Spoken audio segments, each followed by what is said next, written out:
योगी राज में नहीं हो रही अखिलेश यादव के कारोबारियों की मुश्किलें कम। पहले सपा के पूर्व विधायक की जमीनों पर चला बाबा जी का बुलडोजर, अब पूर्व विधायक और भाई को देना होगा 2.20 करोड़ रुपए का जुर्माना। देखिए क्यों सपा के पूर्व विधायक पर चल रहा सरकारी एक्शन का हंटर। जो कभी साहिब आलम हुआ करते थे वो आज गर्दिशों में कहीं गुम हैं। ये शेर जिसने भी लिखा होगा वो आज सपा के पूर्व विधायक और उनके भाई पर सटीक बैठता है। सपा के पूर्व विधायक ने सोचा भी नहीं होगा कि उनके दिन इतने भी बुरे कभी आएंगे कि जो लोग उन्हें सलाम करते हैं वही उनके ऊपर उंगलियां उठाएंगे।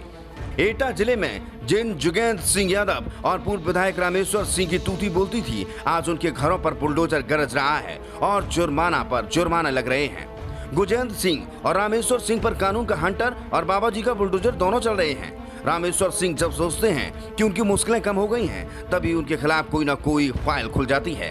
पहले घर कुरकुहा, फिर मैरिज होम पर बुलडोजर चला और अब 2 करोड़ 20 लाख का जुर्माना देना होगा, और वो भी ब्याज के साथ। दरअसल दावा किया गया है कि एटा में सपा नेता और पूर्व विधायक रामेश्वर सिंह और उनके भाई पूर्व जिला पंचायत अध्यक्ष जुगेंद्र सिंह यादव ने रोडवेज बस स्टैंड के सामने एक पेट्रोल पंप की जमीन पर कब्जा कर लिया था। इस जमीन पर अपना मालकाना हक जताते हुए जुगेंद्र सिंह और रामेश्वर सिंह अब मुश्किलों में घिर गए हैं। उनका विवाद कई सालों तक अदालत में चला और बाद में जो फैसला आया है उसने पैरों के नीचे से जमीन खिसका दी है।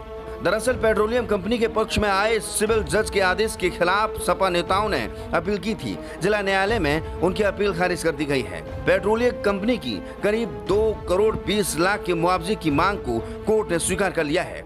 बता दें कि मामले में भारत पेट्रोलियम कॉर्पोरेशन लिमिटेड के एक अधिकारी ने सिविल जज न्यायालय में वाद दायरा किया था कि जानकारी के मुताबिक रोडवे बस स्टैंड के सामने शंकर लाल ने अपनी जमीन का पट्टा 1992 में 30 साल के लिए कंपनी को दिया था। इसमें कंपनी का पेट्रोल पंप चलता था।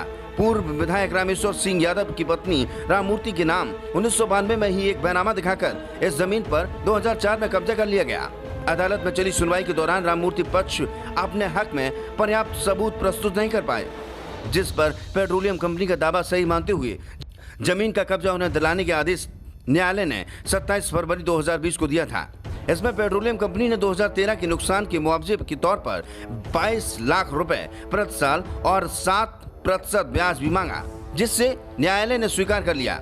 इस आदेश के खिलाफ सपा नेता ने जिला जज न्यायालय में अपील दायर की। पूरी सुनवाई के बाद बुधवार को जिला जज संदीप जैन ने आदेश जारी करते हुए सपा नेताओं की अपील को खारिज करते हुए 27 फरवरी 2020 के आदेश को सही ठहराया गया।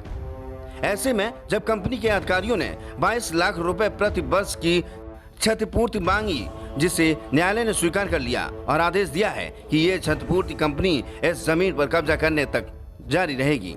ऐसे में 2013 से अब तक 10 साल हो चुके हैं। इस तरह बिना ब्याज के ही 2.20 करोड़ रुपए क्षतिपूर्ति की राशि बन रही है, और अगर इसमें ब्याज जोड़ दिया जाए तो ये रकम और ज्यादा हो जाएगी।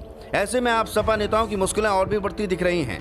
मामले पर सपा ने बीजेपी पर निशाना साधा तो बीजेपी ने आरोप लगाते हुए कहा है कि सपा सरकार में मनमानी कर जिन लोगों को जुगेंद्र सिंह और रामेश्वर सिंह ने लूटा, उनकी राय का ये असर है। जो रकम और जमीन लूटी गई थी वो अब वापस ली जा रही है, तो फिर सपा नेताओं के पेट में दर्द क्यों हो रहा है? सपा नेताओं की माने तो बीजेपी ने ठान लिया है कि हर हाल में सपा के नेताओं को बर्बाद करना है और उन्हें कंगाल करके छोड़ेंगे, इसलिए निशाना बनाया जा रहा है। लेकिन बीजेपी का साफ कहना है कि जो गुनाहगार है उसे छोड़ा नहीं जाएगा, फिर चाहे वो सपा का हो या फिर बीजेपी का। Bureau report.